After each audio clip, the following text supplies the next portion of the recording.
Well, without any doubt, in some few days, talk of 40-ish or something of sort, we're gonna get ourselves into the holiday season. This is where people come together, the family members.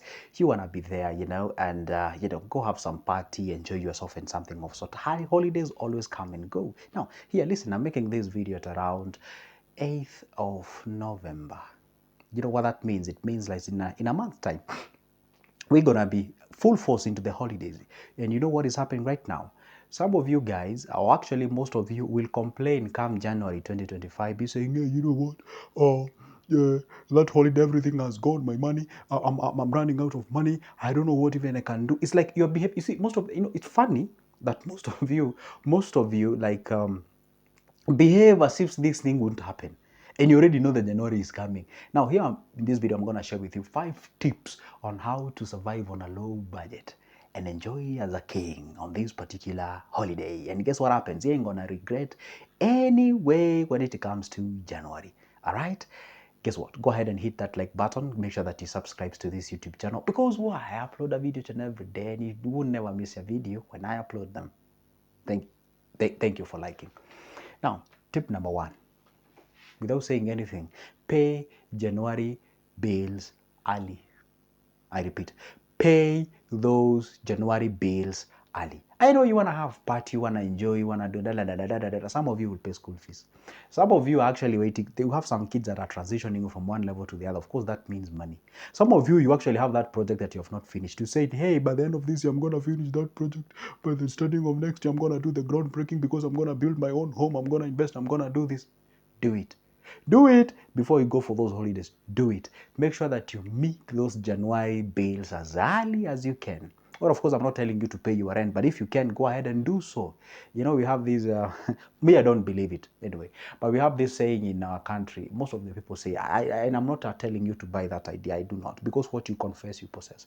People say that on January, people don't have money, and they usually make a joke that January goes for, I don't know, 60 days or something. I mean, people tend to assume that it's the longest month, and whatever it is, okay? Anyway, those are jokes and whatever. So the point is, make sure that you cater for those bills as early as you can. Before you embark on enjoying and what have you, make sure that you do that as early as you can. Are we together? Let's go to the next one. See, now the next one is something called do your bookings as early as you can. If you're a travel enthusiast, just like I do, you love moving from one place to another. Sometimes you just feel like you want to get out of wherever you live and go have some fun, relax, get those mojito drinking, get those, swimming, nice vibing in the coastal region or the beaches and what have you. Like, if you love that kind of a thing, maybe let's say at the end of the, go ahead and do the bookings now. You see, please don't behave as if you don't know it will happen.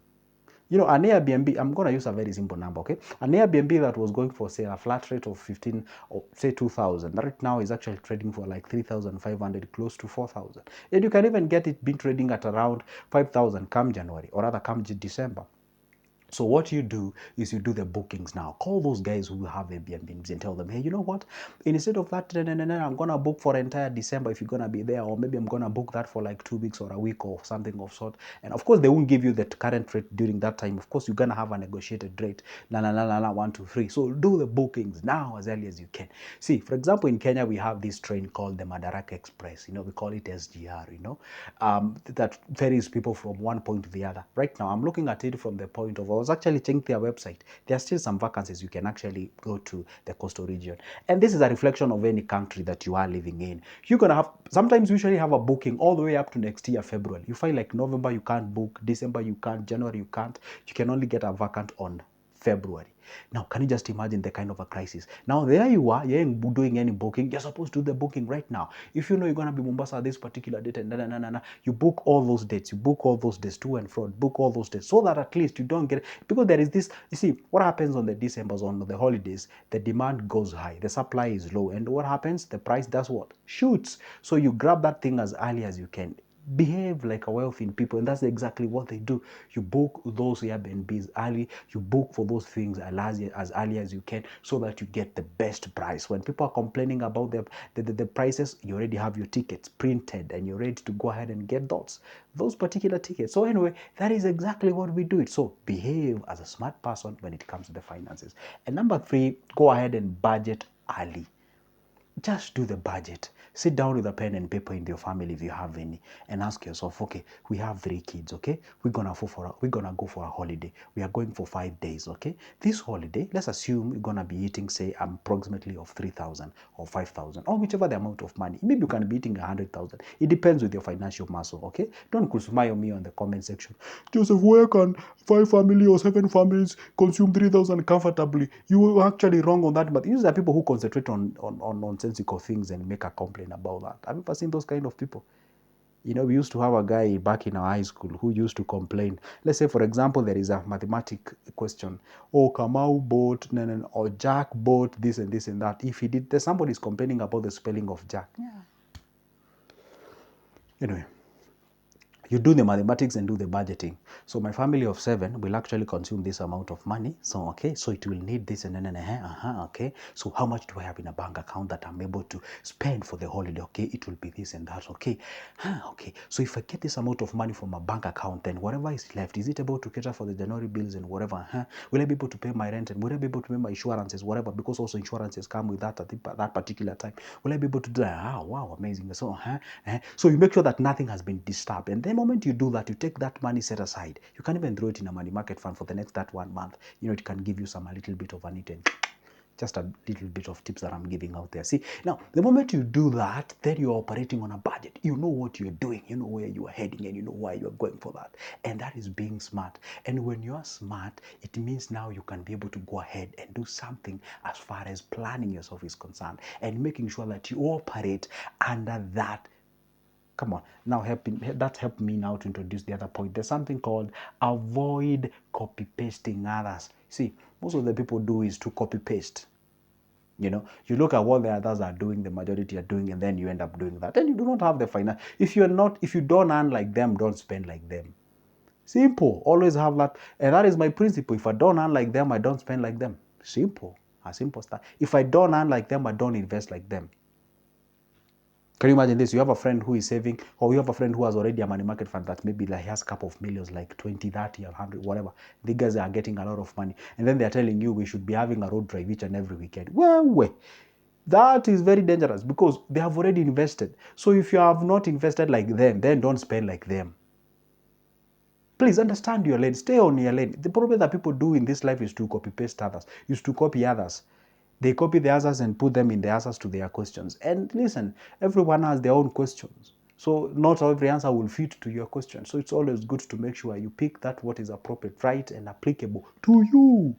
Avoid copy pasting. People are going for a holiday where they are paying I don't know how much amount of money. Yes, I know you may need that. I know you may love that. I know you would love to go there. But for God's sake, the financial vibrations are telling you, you cannot afford it. As of now, hang around. And then you put your house in order. One day you're going to be there. That's true. And the last one is that stay within your capacity. Probably that may go hand in hand with that. Don't copy paste others. Stay within your capacity. If you stay within your capacity, you always do that what you can. If you cannot be able to do that, then you won't do it. Stay within your capacity. Stay within your capacity so that at least you do not affect. You see, it does not make any sense. You go for that coastal area or whatever the place that you're gonna be. All right. You enjoy yourself. You're showing us on the WhatsApp status. You're showing us on videos. You're showing us how much you're enjoying and what have you. And then the next time you're actually struggling to cater for your basic needs. Come on, you don't do that.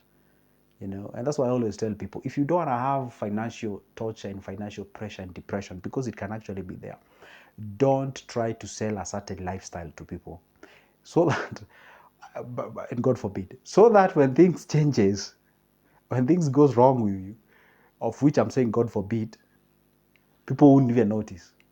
But when you are there showing people that you are eating life with a big spoon, you know, you're showing them how smart you are and how dumb they are and how successful you're becoming, my friend, if you're doing that for the glory of God, then there is no problem. And don't do that and then hide it by the glorifying God, and then you say, hey, Joseph said if you're doing it for the glory of God. No, come on, you guys busy here. So make sure that at least you stay within your lane. Try to hide as much as you can. Just be cool. You can be a beast inside of you, but you're just cool and relaxed. Okay, fine. Probably that's what I love. It may not be exactly what you love, but anyway, in any way that you do, please, okay, fine. If you love showing off or whatever, it's up to you, but make it in a way that you'd actually be able to sustain that kind of a lifestyle like forever. That's what I'm talking about anyway, okay? I'm not saying that everybody should be like me, no. I'm simply saying what you do, make sure that it's not affecting your tomorrow. Because if it is affecting your tomorrow, then I don't think there is anything that you're doing. Anyway, I hope I made sense on this video anyway. And if I did, please leave me a comment on the comment section. Tell me, hey, you know what, Joseph, I got the point, yeah? So those are just but examples of the few tips that I'm going to be updating you, especially that we are going on this session or this holiday session. I'm gonna be making this kind of videos explaining to you how you can actually put your house in order, put your finances in order.